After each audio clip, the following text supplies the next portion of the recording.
இப்ப நெறைய பேர் பார்த்தா வந்துட்டு ஒரு கால்ல கொலுசு போடுறாங்க ஸ்டைலுக்காக.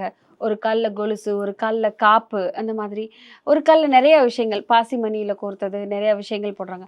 அந்த மாதிரி ஒரு கால்ல எதுனாலும் போடலாமா? ஒரு கால் கொலுசு போடுவது. அதாவது அந்த காலத்தில் வந்து கல்யாணம் முடிஞ்சவங்க தண்டம் தான் போடுவாங்க. கல்யாணம் முடியாதவர்கள் கொலுசு போடுவாங்க.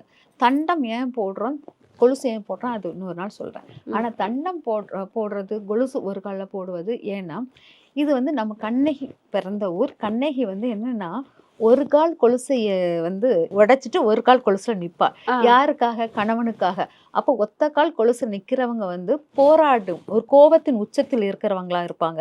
ஒரு ஆண வந்து இழந்துட்டு நான் வந்து நிரூபிக்கிறேன், நியாயத்தை நிரூபிக்கிறேன் போராட்டத்தன்மை.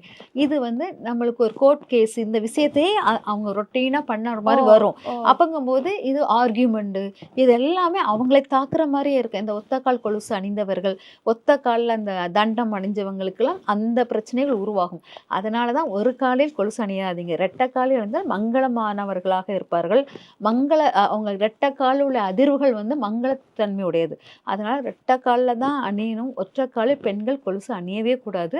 அது வந்து நீங்க எப்பவுமே ஒவ்வொன்னுக்கும் லாஜிக்கா ஒவ்வொரு விஷயத்துக்கும் நீங்க வந்து நான் நிரூபிக்கிறேன், என்னை நிரூபிக்கிறேன். நான் எப்படிப்பட்டவன் உங்களுக்கு தெரியுமா? அப்படி சொல்லிட்டு ஒவ்வொரு விஷயத்தையும் நீங்க ஆர்க்யூ பண்ணி தோத்து தோத்து போகிறத உங்களால தாங்க முடியாது. கடைசியா நெருப்பின் பிலம்பாக நிக்க வேண்டியது வரும். அது தேவையில்லை இல்லையா? கண்டிப்பா. ஒரு கால்ல கொலுசோ, தண்டையோ என்னமோ போடவே போடவே கூடாது. கூடாது.